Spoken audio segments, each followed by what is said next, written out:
Hello. So there is a particular reason why I am doing this particular video. One is to answer the question, what is the main differences between Western zodiac and Indian astrology, and why I am doing astrology. These are the two important questions which I feel like now is needed an answer for it. One thing, first let me begin with this. Why I am doing the astrology. The important reason why I am doing the astrology is this.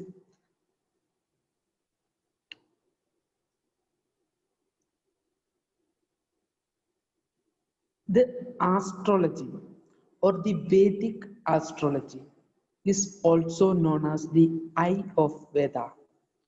Eye of Veda means we can see the Veda through astrology. And this is something which is very much applicable for a general being who is trying to get self-realization. And that is the reason why this is an important tool for self-realization.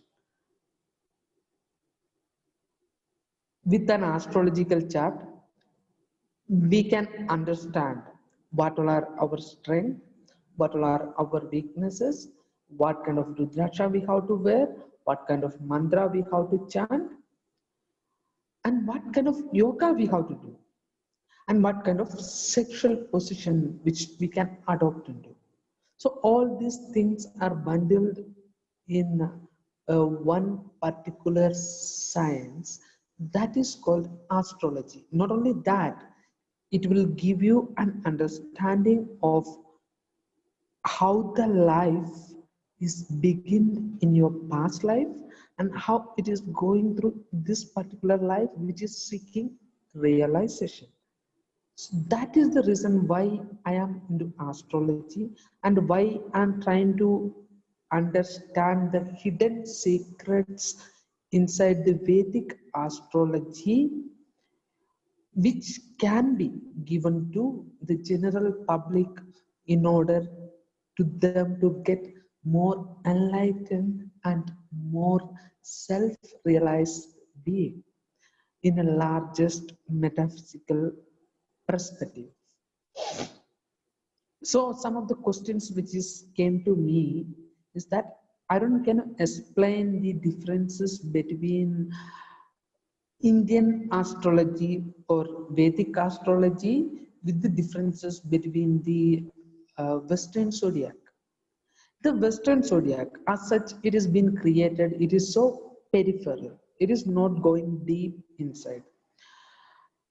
It is coming a little bit near to the self as a psychological analysis, and it is stuck there. It is not going from the psychological analysis to the soul perspective, like the what is the Brahman, what is the non-duality, and all those things. The Western zodiac is lacking.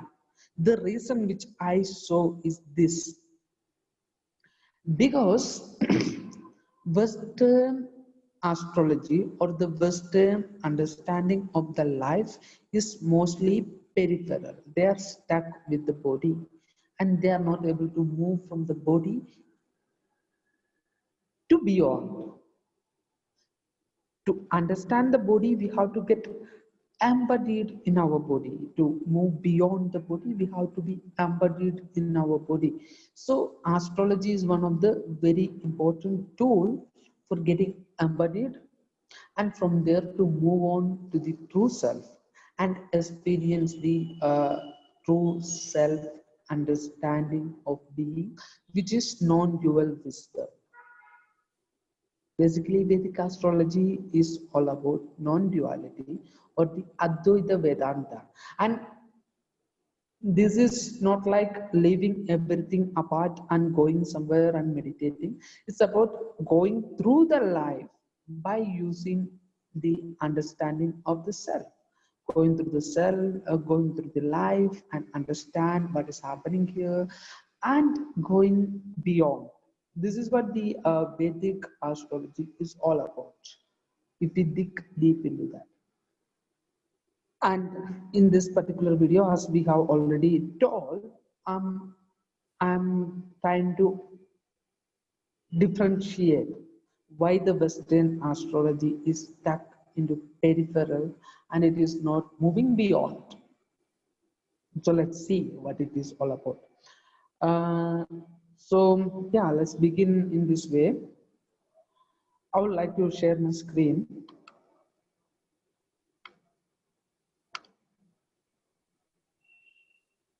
So, come on, man.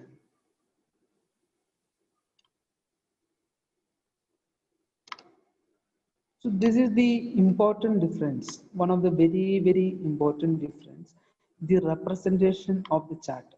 See, this is how we represent the chart in Vedic astrology, and whereas in Western, this is how the chart is being represented. You see,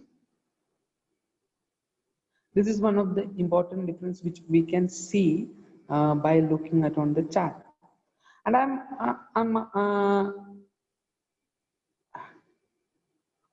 but we have to understand one more important difference also. See, in Vedic astrology is actually the representation of the this particular chart. You know, it's actually circle, but for easier understanding, it is being represented in this way. However, this is one of the differences which we can see as a general being who is trying to understand the Vedic astrology and the Western zodiac. And the great and important, very, very important difference is this. See, we can understand the nebula, you know, we can understand the nebula, and the Earth is a small rock in this particular nebula. And in the Western zodiac, they have taken this axis. You can see that now. Follow the mouse pointer. They have taken this axis, but in actuality, the Earth is little tilted. It is not this way. It is just tilted. In Vedic astrology, they are taking this axis. That is the reason why Vedic astrology has a 23 degrees of differences between Western astrology. So let's come to that particular thing. So there will be a 23 degrees of differences between Western astrology and the Vedic astrology. So what does it mean? What does it mean? We can explain from, we can see from this particular chart. Look at on this chart.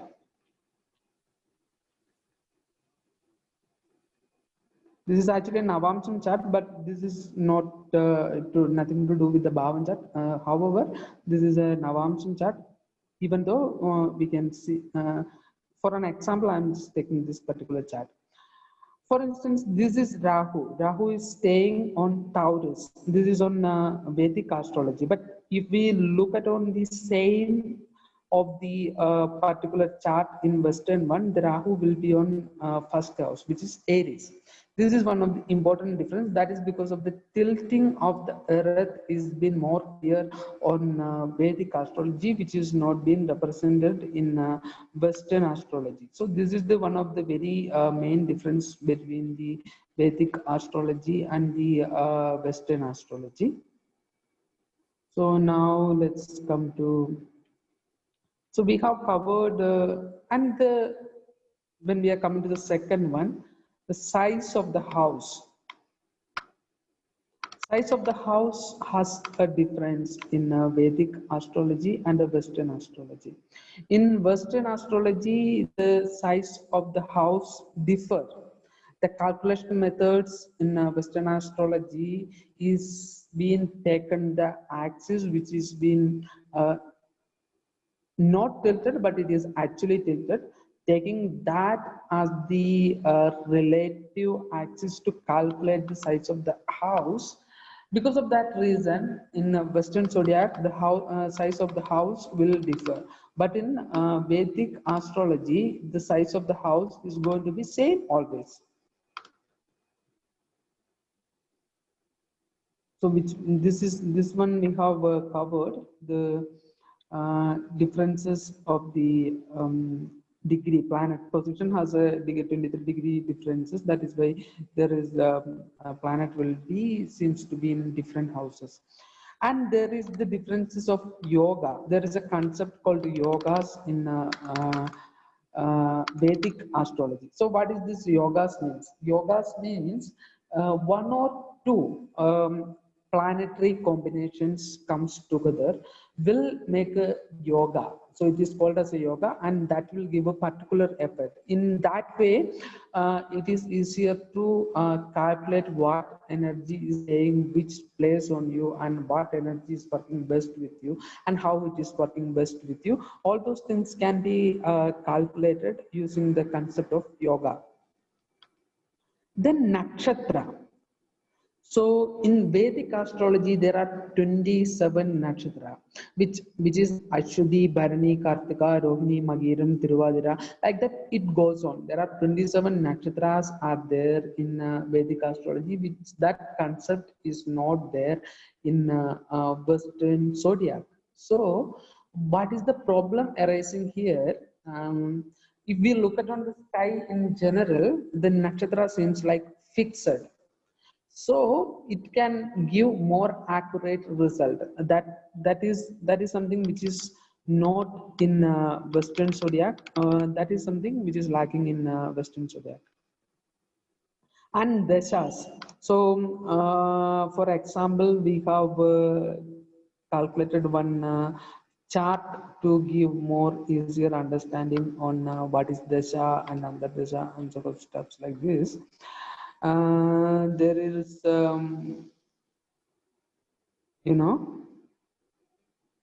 there are dasha. So each planet will be having one dasha.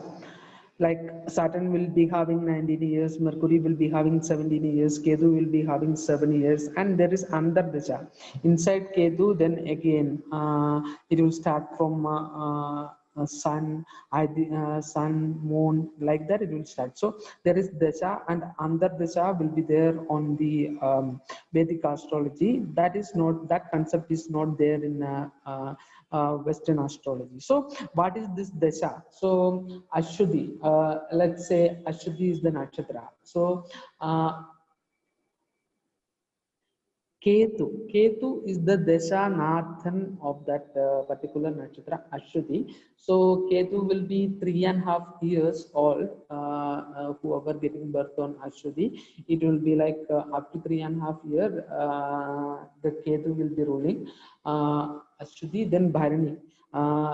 Ketu, then after that 3.5 years, then there is Venus will come in this particular chart. So the up to 23.5 there will be Venus. So like that it moves on. So this concept is not there in Western zodiac. So dashas and under dasha is not presented in Western zodiac. Now, so this is one of the important difference in then remedies. This is something which is not found inside the Western zodiac. I would like to say it as the secret, is the secret knowledge of mantra and tantric rituals, which actually help people to come out from what they are into to experience something much better. through meditations, sadhana, yogas, mantras, and toins, and sort of stuffs like that. It will help people to come out from the problems they are facing and to experience the life in a much more larger way. This ideology or this concept is totally absent in Western zodiac. So this is basically this is the most basic differences between the Western zodiac and the Vedic astrology. One thing is Vedic astrology. The important difference is that the Vedic astrology is designed around the soul, as an understanding that soul is got into a body to be become fully realized and to be become fully enlightened. And Vedic astrology is a roadmap which gives the soul an idea of how to get fully realized. That is the important aspect of Vedic astrology, which is completely lacking in Western zodiac. So the self-realization concept is very much absent in Western zodiac. It is mostly because of the West is being evolved as a society around uh, particular religions, mostly Semitic religions, which is seeing they are the only true way to eternity or true way to God. All other religions are all other religions or all other gurus are fake one, and they are not able to guide people to higher possibilities. But in Indian Vedic astrology is being considered everything as the fundamental nature of being, and as it evolves, whatever the way which you like to go through can take you to self-realize the understanding, and can take you to more more possibilities. That is something which is been present in Vedic astrology, and that is the only reason why the Vedic astrology is being given as a prescription for self-realization alone. It has nothing to do with the life which we are dealing with, but the in order to get the Brahman, or in order to get the soul to be get submerged with the Brahman, we have to deal with the life which is going around on us. So that is the reason why this is one of the important concept which has been given to understand the soul better, and to become self-realized with the way of Tantra. And yeah, astrology is the part of Tantra. So I feel I explained most of the questions related to the differences between the Vedic astrology and the Western zodiac. If you feel something is missed here and something has to be said in order to become more aware about this particular science, and to be become more conscious about the what is happening and all those things, you can actually write to me, and I'll reply to you in other videos. Yeah, thank you to watching.